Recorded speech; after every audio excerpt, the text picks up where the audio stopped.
Okay, I got it. We're coming closer so you all don't feel like we're too far away. Doesn't your camera shut down? Now that I've moved it closer? Sweet. Let's do it. Well, that would make it for a more interesting design if I stayed back. To sort of turn around and to talk to me.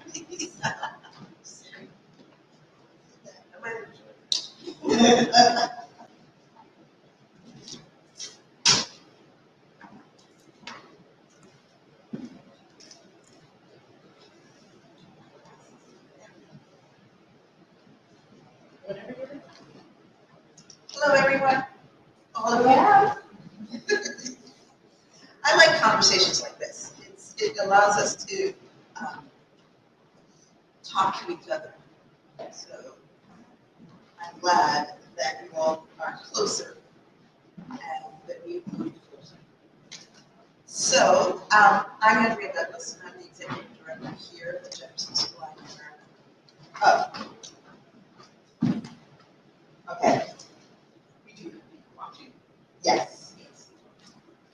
Should I start again? So, yes, my name is Andrea Douglas, and I'm the executive director here at the Jefferson School of African American Heritage Center. Thank you all very much for coming to our Evelyn Barbour lectures.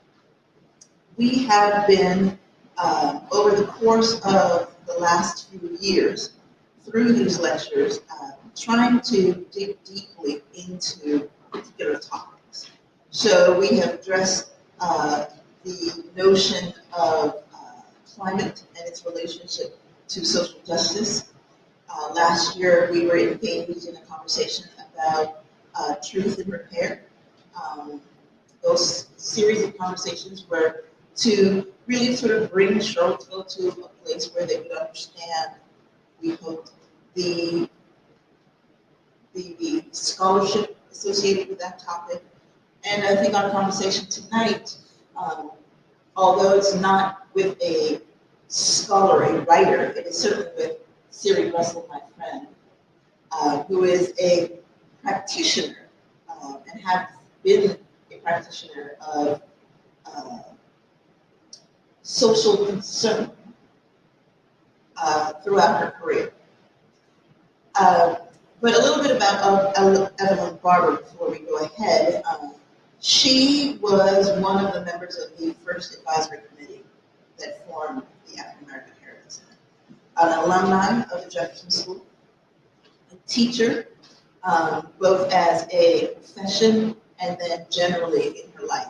I came to know her as Miss Evelyn, and those people who know her well or knew her well, she is passed in 2014, sought her out for her wealth of knowledge about the history of Charlottesville and about her deep commitment to that history of these people, and to try and gain as much understanding about this place as you could. If you needed to know something, you went to see Miss Evelyn. So I saw her as a mentor and still feel the loss of her as I go through my day. But I think that the conversation and the person that we're talking with tonight would certainly be the kind of discourse that Ms. Evelyn would revel in. So I'm really excited to introduce Siri Russell tonight. Siri Russell is the Associate Dean of Diversity, Equity, and Inclusion at the Department of Data Science, or School of Data Science, excuse me, School of Data Science. This position there is a position created to be an integral part of the school's leadership team and an important advocate, and Russell is an important advocate for equitable and responsible use of data to serve the common good. She's interested in how data science can empower communities, individuals, and policymakers to improve outcomes and maximize societal benefits. Prior to joining UVA, Russell served as the inaugural Director of Equity and Inclusion for Albemarle County since 2018, where she led the creation and implementation of the county's DEI program and initiatives, revising diversity recruitment strategies to create a framework for assessing the equity impact of policies, practices, and legislative actions. So you can see from just that short bio, a true practitioner of her art. So I first came to know Siri Russell in 2016,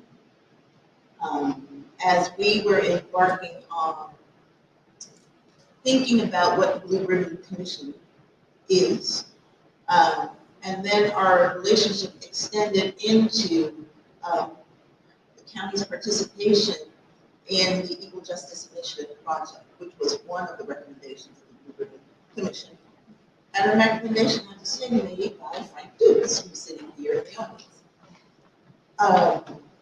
And the outcome was the Community Remembrance Project.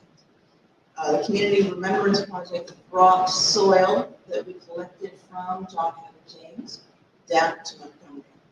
But the outcomes of that project were, I believe, to create for Albemarle County this notion that DEI was an important part of their community practice. And Siri has indicated in her bio an integral part of that. So now that I've told you all I know of how I've met, Siri, why don't we start out by talking about you? How did you get to where you are today? What would you describe as your path to Siri? Sure, and happy Tuesday, everyone. I'll probably start actually by reframing her narrative about when we first met.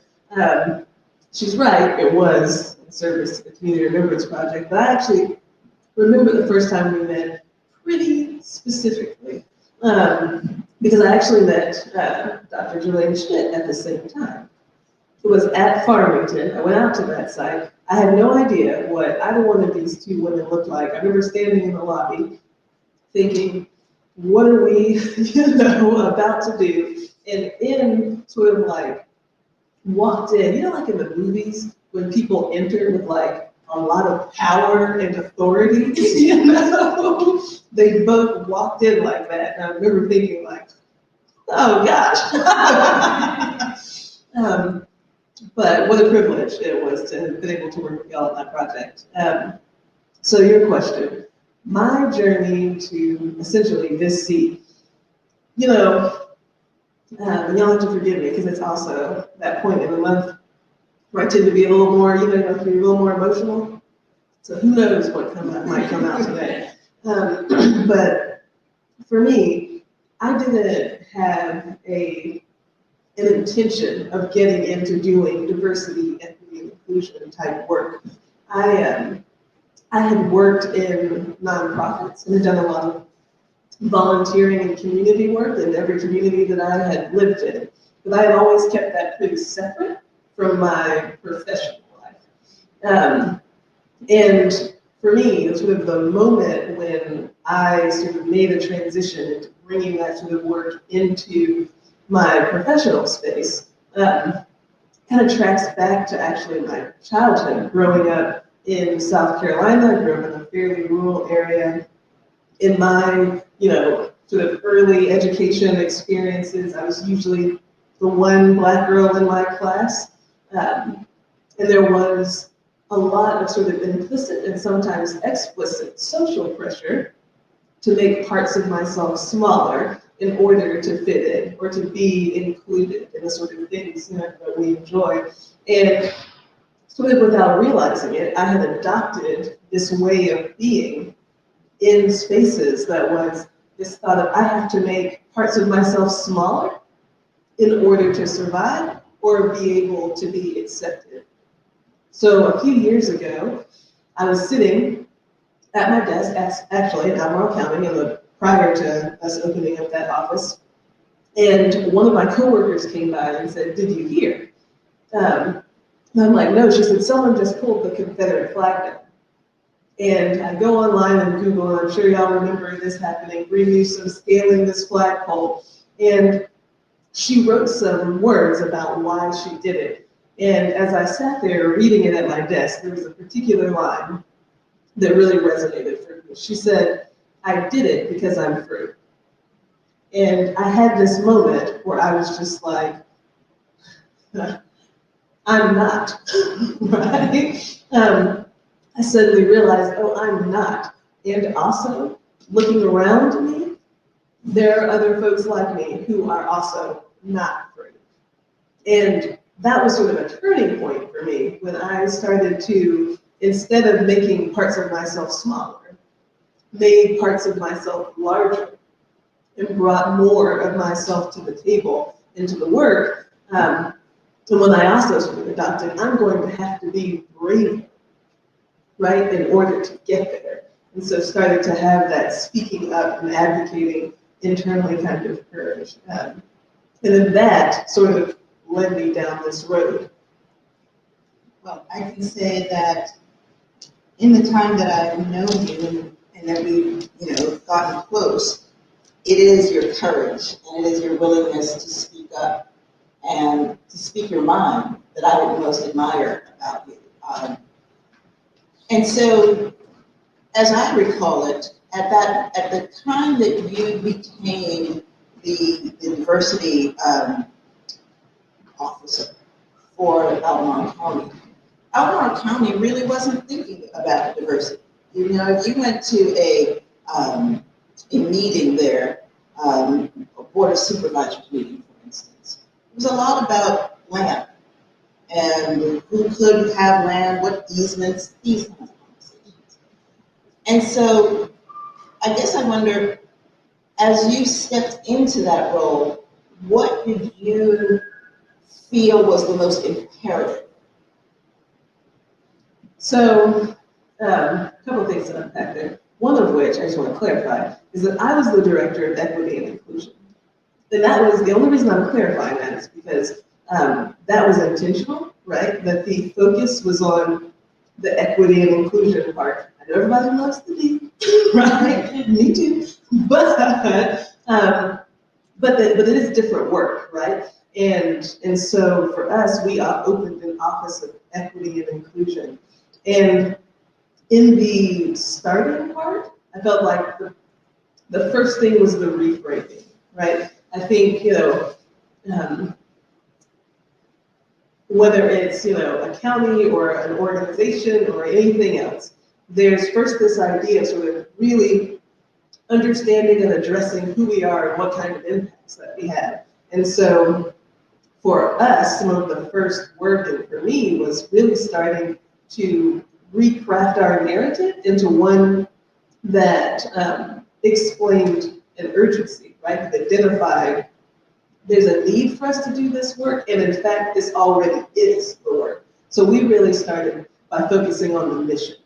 Albemarle County had a mission to enhance the quality of life for all of its residents. When I first, in my career at the organization, there had been a traditional focus on the vision statement. The vision was one that talked about rural area character. It talked about natural resources, scenic beauty. Didn't really speak to people. By refocusing and reframing the work around the mission, we were able to say, hey, this is what we're actually called to do, right? And it's active because it's saying enhance quality of life for all. Can't do that without equity and inclusion, right? This isn't an additive. It's actually imperative and essential to the work that we're doing. And so you walk in and you're like, okay, we're reframing the mission, and we're going to focus on people. What was the response? It was great. So I think, the thing about my approach to doing this sort of thing is to take it in waves. I think about it as sort of a growing age. This probably may sound a little weird, but when I think about doing this sort of work organizationally, I imagine like the edge of a cliff, right? And my job or the role of like an equity officer as continuing to grow ground, right? And then also keeping people moving forward. Sometimes also keeping people from running off the edge, right? And so I think when I think about like what was the reaction, people say, yeah, of course. Obviously, that's what we want to do. I mean, you'd be hard pressed to find someone who tells you, no, right? We don't actually want to enhance quality of life when you work at local government, especially, right? But the thing that I found that's really more of the issue is that people don't always understand what they're saying yes to, right?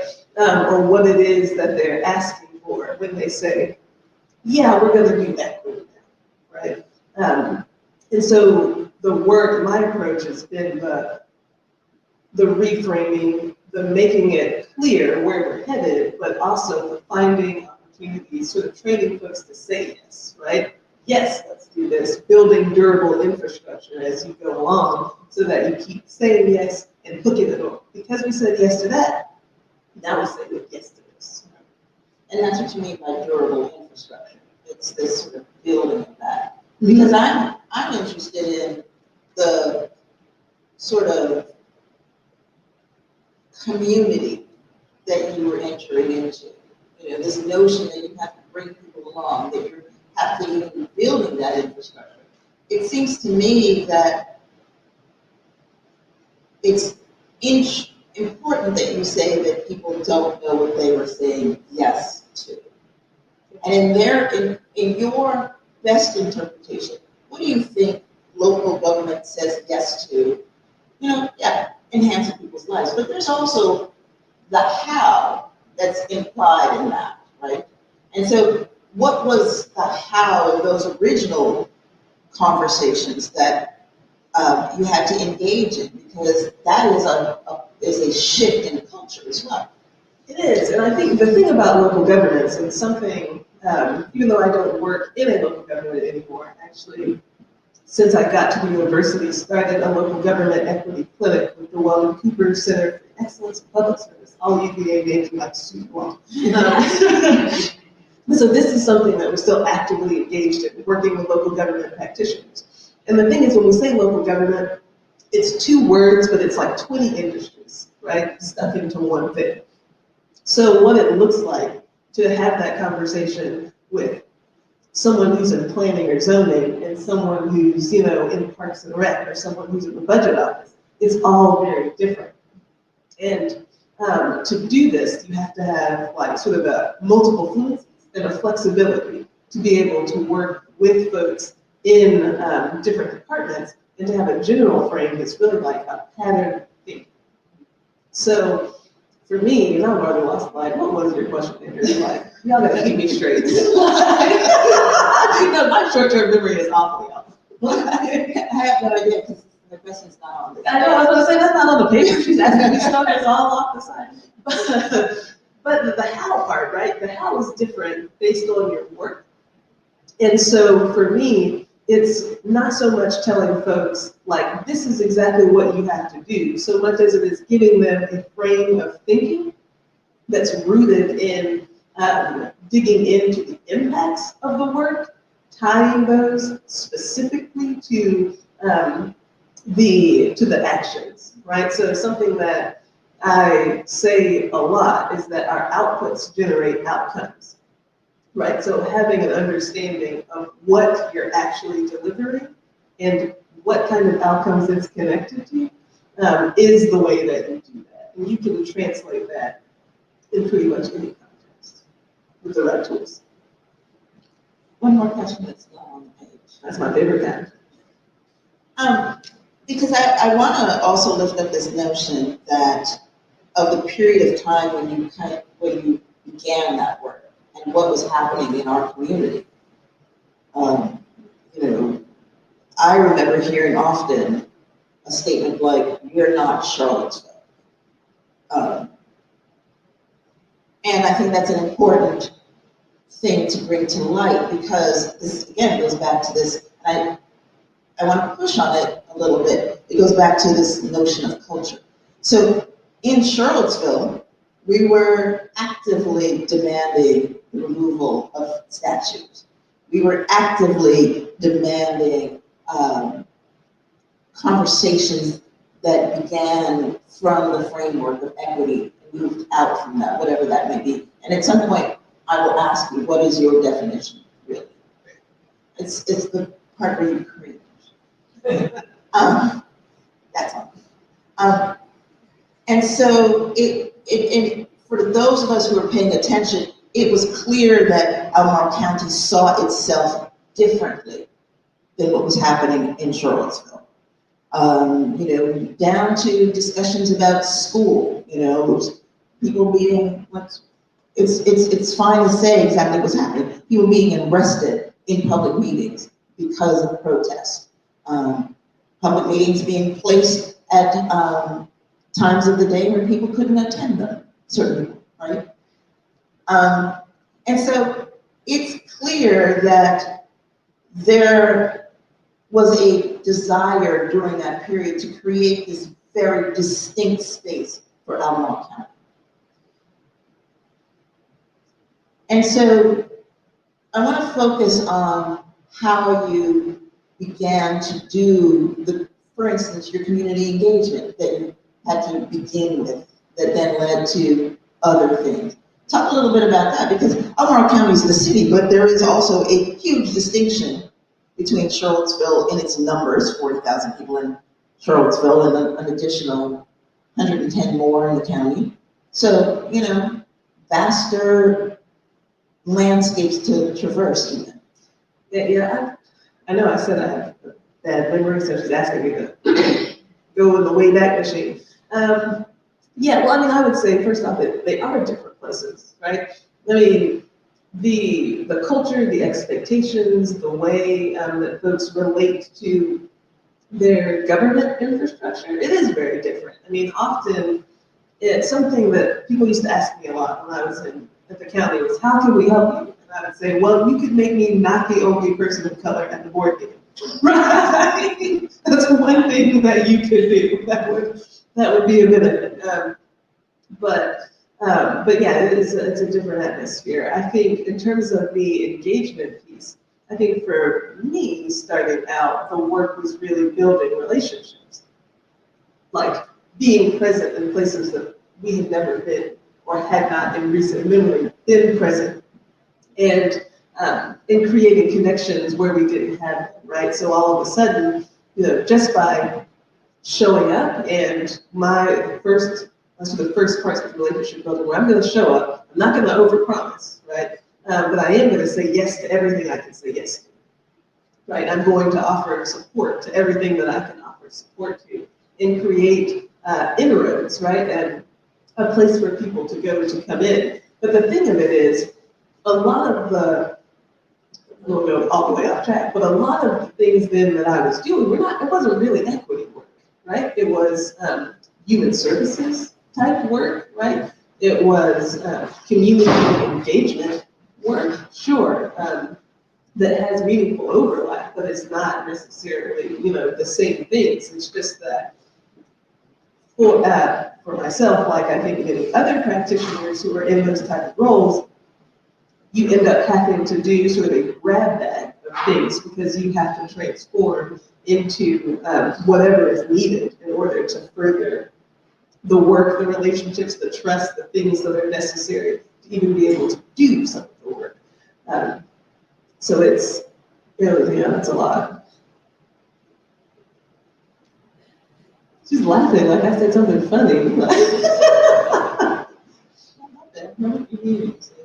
Yeah, it is a lot. It's a lot. And it's a lot. And I was just saying to someone who I know was watching, who I was speaking to on the phone right before this, that it feels like failure all the time, right? I never had a day where I felt like, oh yeah, I'm doing it, right? I never had a day where I felt like, this is great, and like, I'm making a huge difference in the world and the community, right? Instead it felt like, oh, okay, got that done, but not like I would have liked to, right? Didn't go far enough, right? And also, there's this. When you're doing that type of work in a community where, like, I guess in the other community, right? Outcomes are not equitably distributed, where you know that there's deep work that requires probably radical action, right? And lots of urgency, but you are working within institutions, I'm using plural now, that's the case, that are not going to move at the pace, right? That is, that's needed. It's not really personally, and I would say something that's shared amongst folks that I know who do this type of work in other communities. It's hard to feel like you're getting it done, right? You're making imperfect progress all the time. Imperfect progress, it's a great phrase. Let's transition. So you move from one structure that has its own culture, and then you move into the university that is anything. Well, it's bureaucratic enough, so it does have a sort of governmental feel to it. But as you think about that transition and the role that you're playing now, what is the similarity and what is the difference in that space? Well, I would like to first off say that I'm a very proud bureaucrat. Okay. Nothing wrong with that.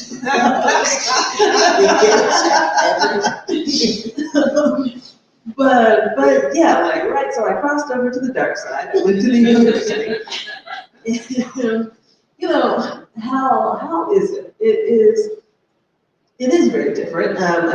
But they're very similar challenges. And then there are some that are unique. I think in the university setting, the way I like to describe the level of accountability is different, right? It's a different level of accountability. It's a different mission. And I think in my current role, see, I lost the thread of your question again. What did you ask me? See, I put her on the spot, so she don't remember that. Someone in the audience help us. What was the question? What do you want me to answer about that? Changing from county government to university. Yeah, and how is it? I mean, there are things that I miss. I think I actually miss the accountability that you have in local government, right? Because in that sort of setting, you know who you answer to, and you actually must answer, right?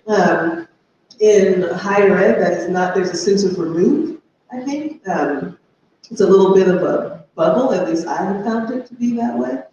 But I think that I do enjoy the sense of freedom that comes with higher ed to some extent. Like if I were still working in local government, I probably wouldn't be sitting here talking about it, right? So I think that's probably a key difference for me. I think with both though, certainly with higher ed, I do feel like it's sort of a sense of marginalization being embedded into the structure of it. In local government, it's different. It's not, I don't know that it's necessarily the organizational structure so much as it is your institution's sort of compounded effects, right? So I think both of these come with strong structural challenges, but in different ways.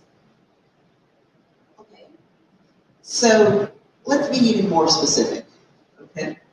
because you're in the School of Data Science, which in and of itself has no history at the university. It is a new school, and I don't mean the program of data science has no history. Obviously it does, but this notion of a school of data science.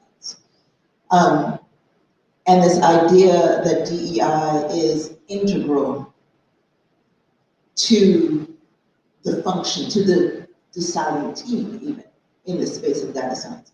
But it is a place that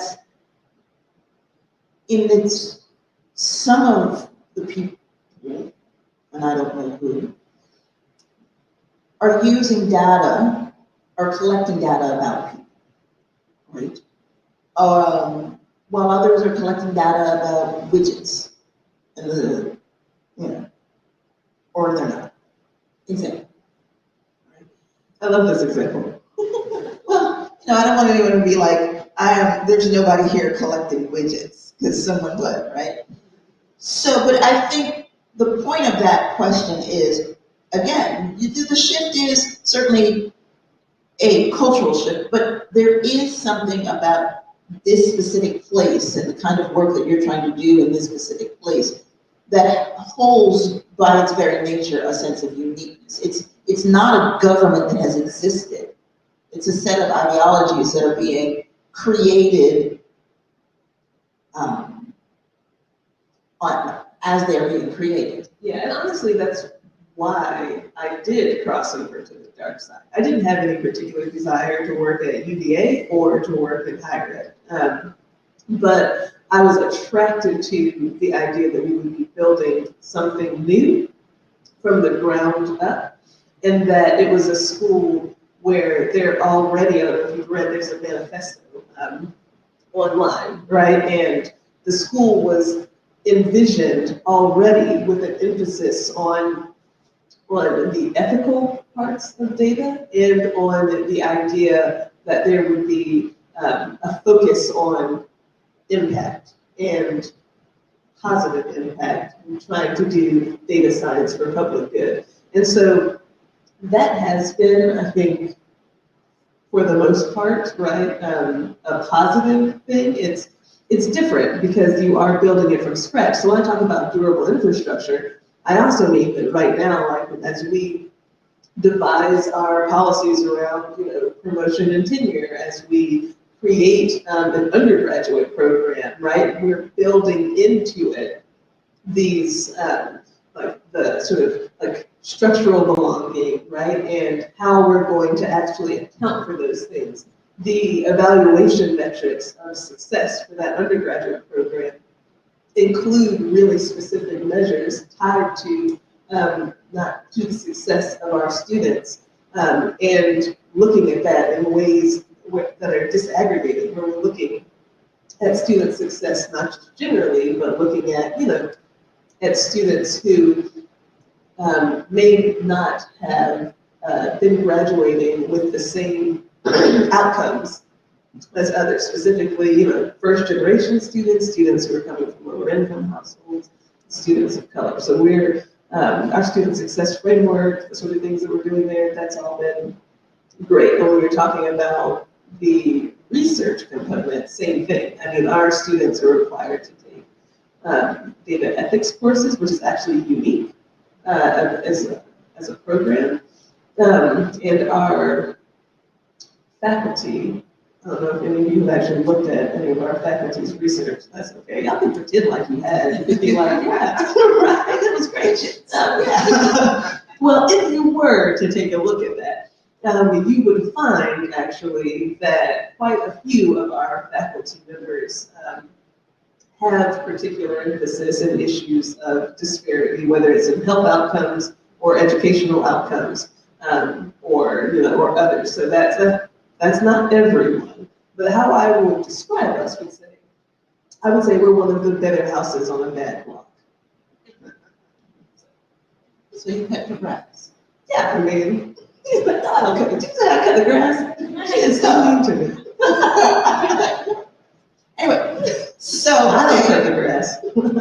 So I would imagine that would be a somewhat of an exciting possibility as possibilities go.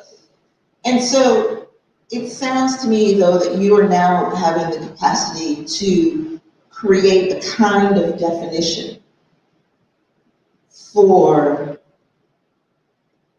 the D, the I, the J, the A, whatever those things mean. Because I'm always interested in the sort of elisions and additions to the acronym such that the acronym becomes something that is attempting to define everything because there is no concreteness to the plan, right? So from your move to from local government to here, how are you defining that? Which goes to the question of your path. So she asked me this question because she knows I don't like it. The thing is, I'm just gonna be honest, I'm a bad equity officer. I do not like doing the definition thing. I really like, it just doesn't feel like a good use of time for me.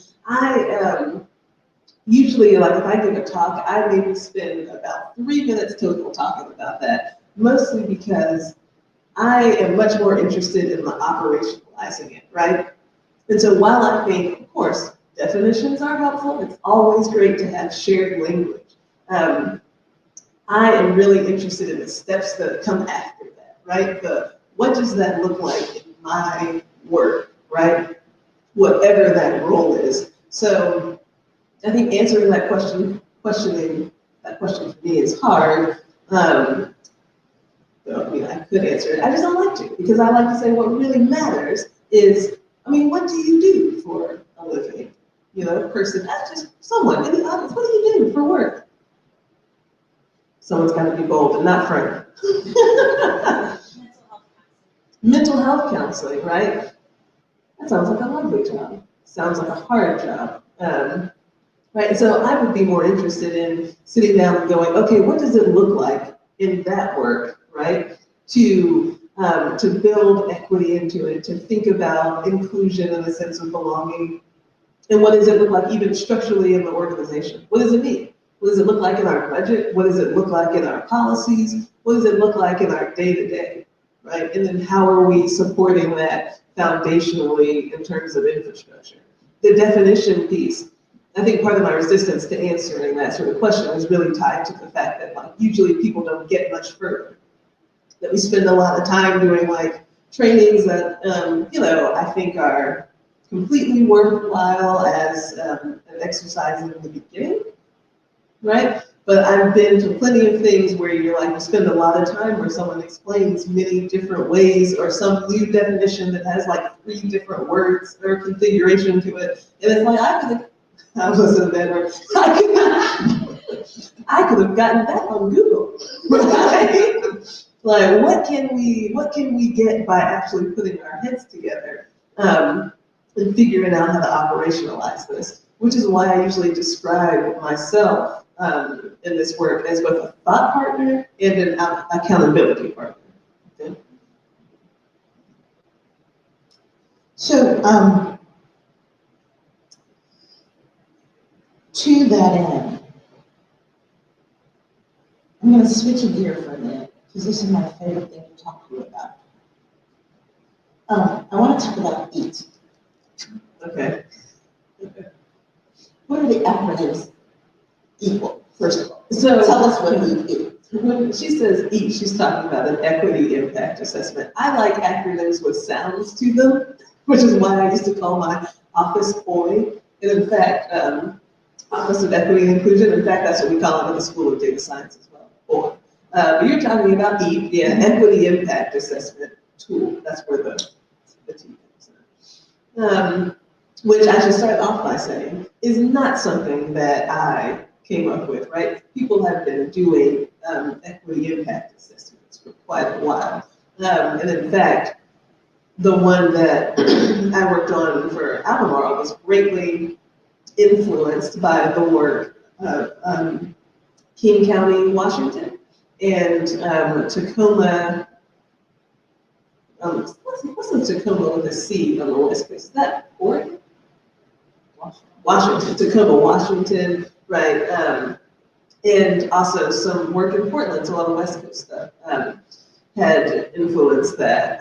But essentially, an equity impact assessment is exactly what it sounds like, right? This is a tool that folks use to evaluate what sort of impacts a particular policy, process, or decision might have, or also as a tool to evaluate like what your engagement should look like. I think it's a good framework to train folks on in terms of thinking. I don't recommend using it as like a checklist of do we do this, this, and this. So in creating this though, I mean, again, going back to where it was created, these are new initiatives, these are new methodologies for operating in that space. The kind of work that you're doing at the university, very straightforward conversations, even in hiring, thinking about students, those kinds of things. So one would imagine then that you've taken in some ways, not completely, because we never can, the subjectivity out of this. However, putting the subject back in, you as the subject, Siri Russell, given the biography we heard earlier, the fact that you're working in these dominantly PWI type institutions, where you are again a singular person in those spaces. This conversation is about, being that Black person standing in front of that white power structure, right? And what DEI is or is not. How do we reconcile the work that you're doing within the context of the biography, the institutions that you work with, and then your approach as operational, even though you're, very much a humanist in that approach, as you demonstrated. So, I guess this is to make it a shorter question, because I'm thinking it through. It sounded like an essay question.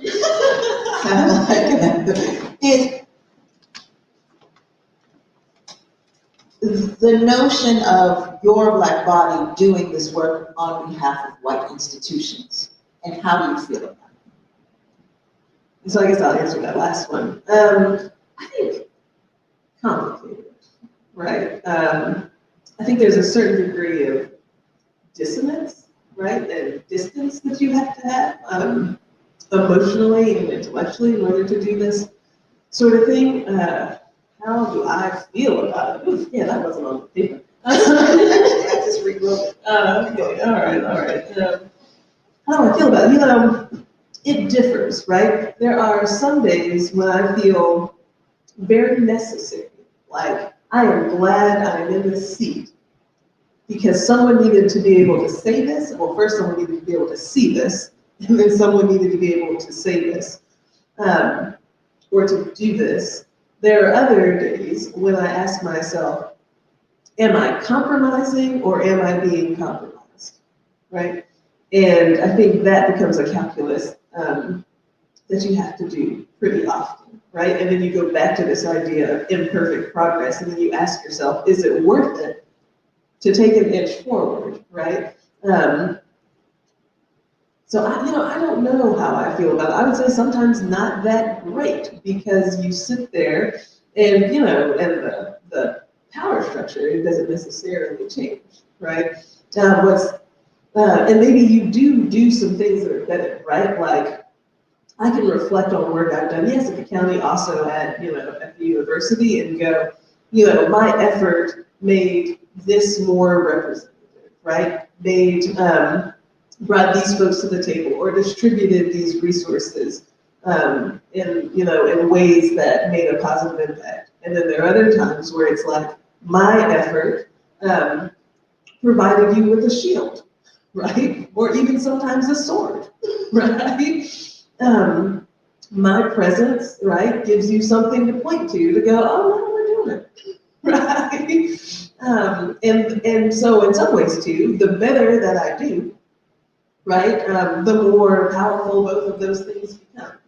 And not always without creating the sort of long-term effect, or at least without me necessarily knowing, is this going to have the long-term effect? At the end, will this have been worth it? I don't know the answer to that, which really goes back to something I said at the very beginning, which was, it feels like failing quite a bit, right? Sometimes like failing really spectacularly, right? And other times just like, kind of a regular fail, right? I don't know, I have actually never not worked in a predominantly white organization or institution. I've never had that kind of experience, so I don't know. And actually, I've never been supervised by someone who wasn't white. In my whole entire life, right? So, and y'all, I've been working.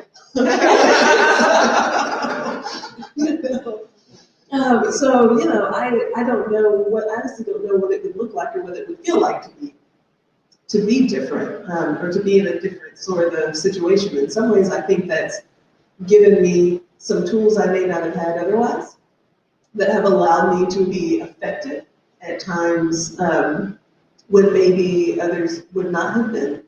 But I think that in other ways, it keeps you from maybe being whole. Well, I think that's an interesting thing to say, particularly that you're now working for a university that has been moving to more and more conservatism as a backlash against the last 2 years. We are living in a country that has become even more, seemingly more conservative in some of the decisions that have been made most recently. And so, there again, while not a specific cultural shift, because what happened here in 2017 was in response to something as well. And as you described with Brie Newsom in 2015, are responsive to a kind of cultural shift. So, having said all of that, you're talking about a shield and a sword. And I'm talking and thinking about our friend Bert, who is on the Board of Visitors at the university, and his blatant racism. I can say what I want. That just happened to be cleared my throat there. So this is sort of like a crystal ball question. Is the work going to get harder? How much deeper do you have to dig in to be present with those, to be the sword or the shield? And is this part of your understanding today as you're strategizing moving into the future? I guess, what's that impact look like for you? I mean, for me, because I am already focused on being in the weeds, right, and then being operational. To be honest, and this could just be whatever, I am sort of like of the mindset of, things are usually pretty shitty. Right? Like, just as a general frame, like, at what point was it like great, right? So I'm not feeling stressed or pressed about that. I think the work that we are doing is work, in the university context, right? It's oriented towards students. So it is supporting students, it is supporting faculty, it's supporting staff. And I think the ways that we are doing that, at least in the School of Data Science, are not are not ways that I would have any hesitation or, sort of feelings of trepidation about being able to defend. I don't know what the future will hold. I would say, certainly, at least from where I sit, the work that the university has not changed its position on support for students and faculty and staff, and its, strategic plan is being great and good, and the things that how we define that are related to inclusive excellence, which is, UVA talk for diversity, equity, and inclusion. None of that has changed. So I'm going to keep right on working and behaving in ways that both express a belief that things have not changed, and that also expect our leadership to be, accountable to maintaining their position.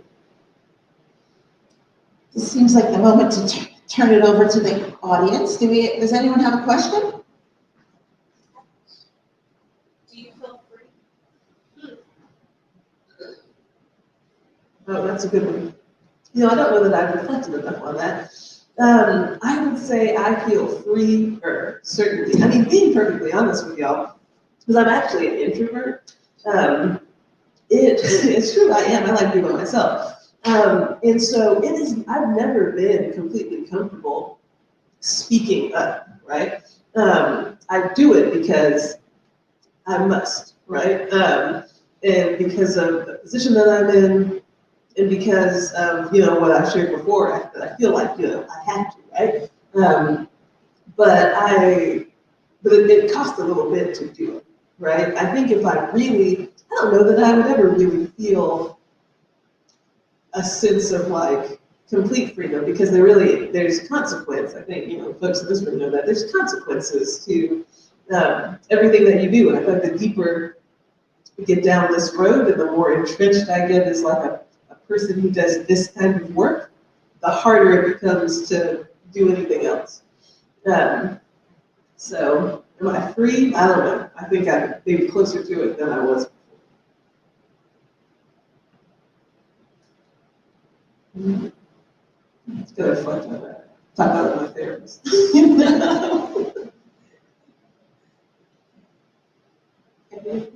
Yes. In terms of lasting impact, I've heard Dr. Douglas say this before too. It's like, what do you want to build? I know a lot of times the churches and pastors that go to it, they really want to build a fellowship hall or build something so that when they're gone, they can always say, I built this. But there's another part of their people. A lot of times people want to have this person that they developed that will last beyond or even take a seat. Just wondering, which one does have more lasting? Developing this person that continues what you want them to do, or building with something that you can point to and say, they'll never not.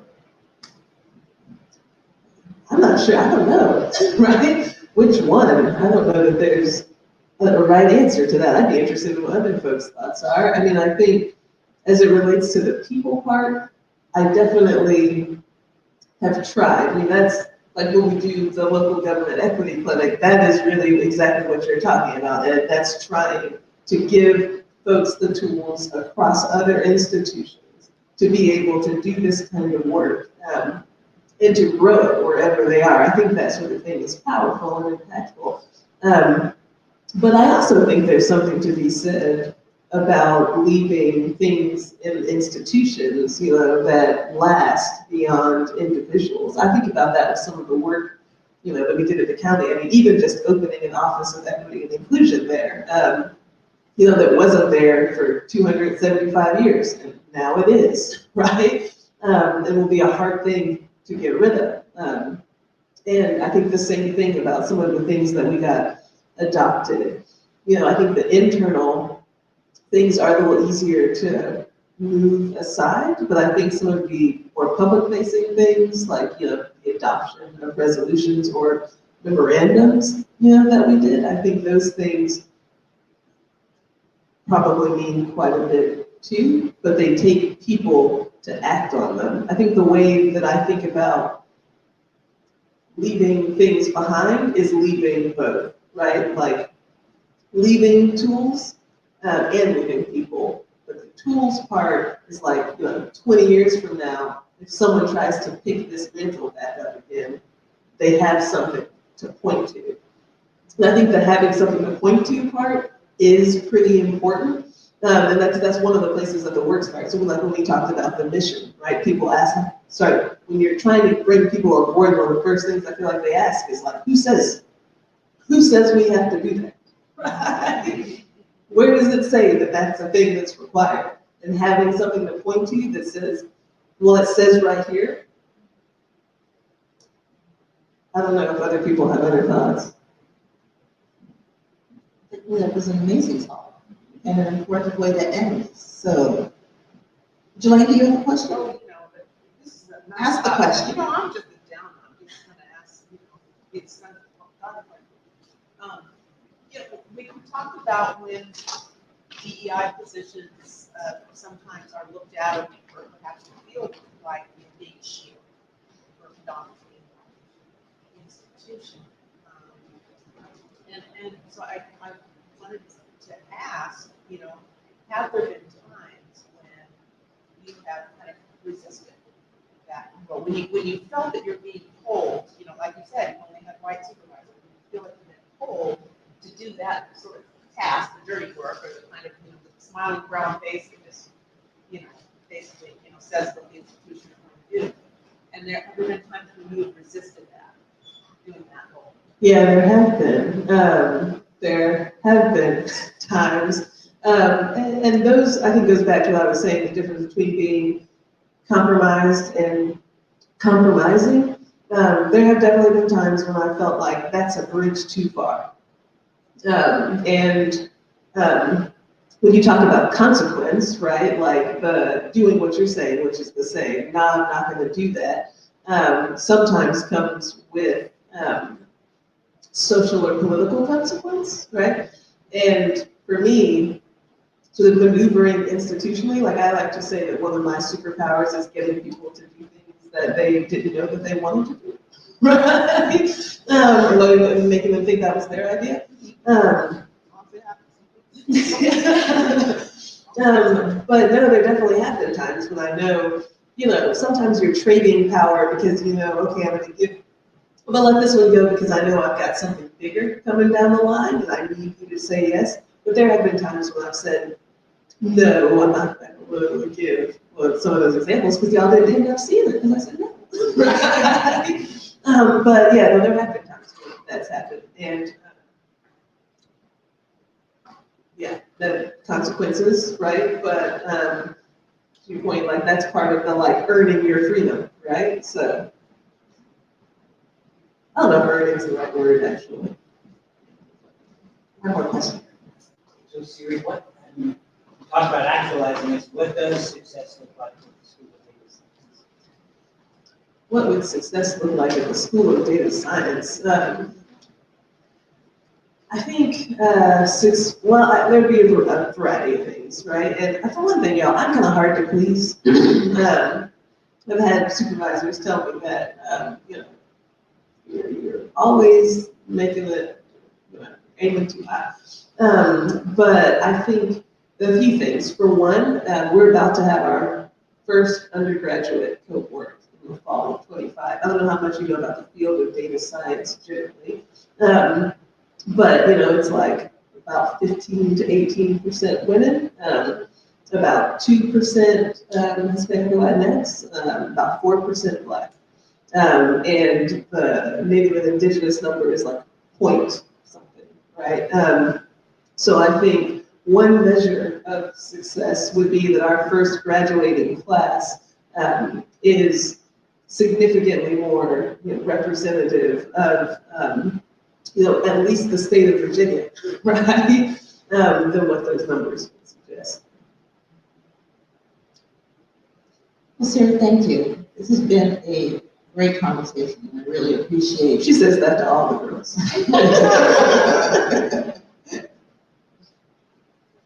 She didn't do that. So I want to thank you for sitting down and talking with us about it. I think your experiences in these two places and the very groundwork that you have had to do has been really informative for the discussion. So thank you all for coming and listening, and I want to invite you back, not for another conversation about DEI, but on this coming Saturday. We will have Deborah Willis here, art historian, African American, one of the leading historians, if not the leading historian on African American photography, in relationship to our Picture Me As I Am exhibition that's going to come down on Saturday as well. So please come back, all of you here and out in the sphere. And again, thank you all for coming. And thank you for coming.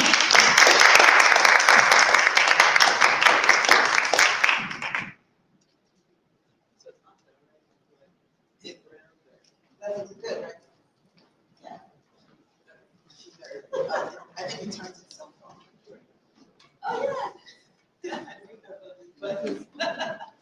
I didn't know.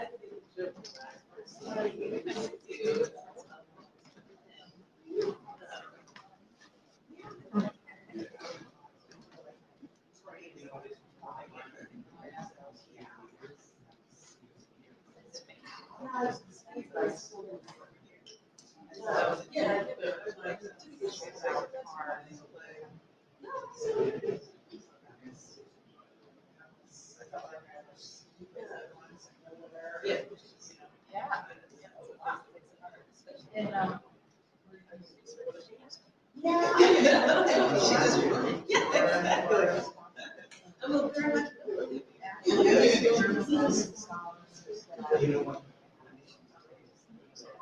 memory politics,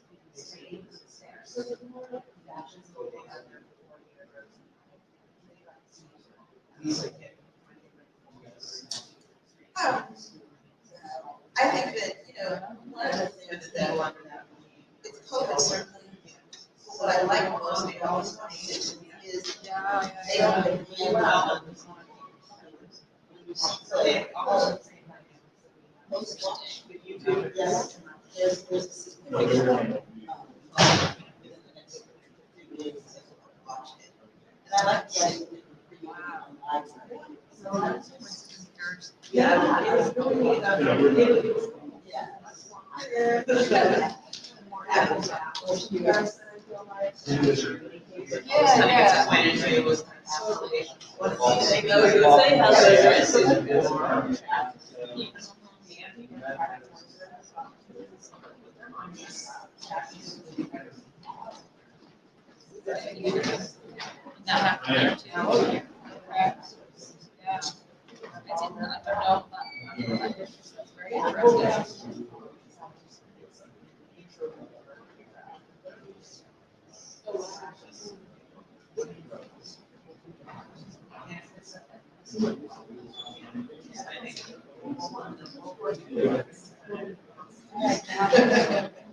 Yeah, do you know,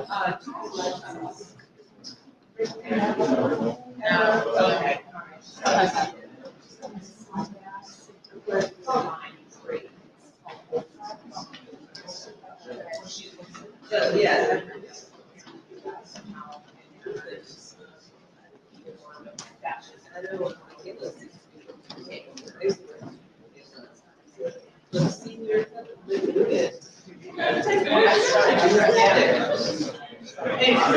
I'll check that.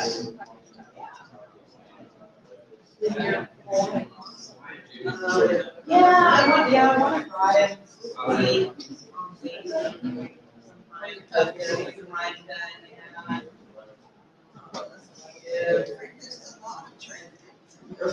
You just start getting Steve, like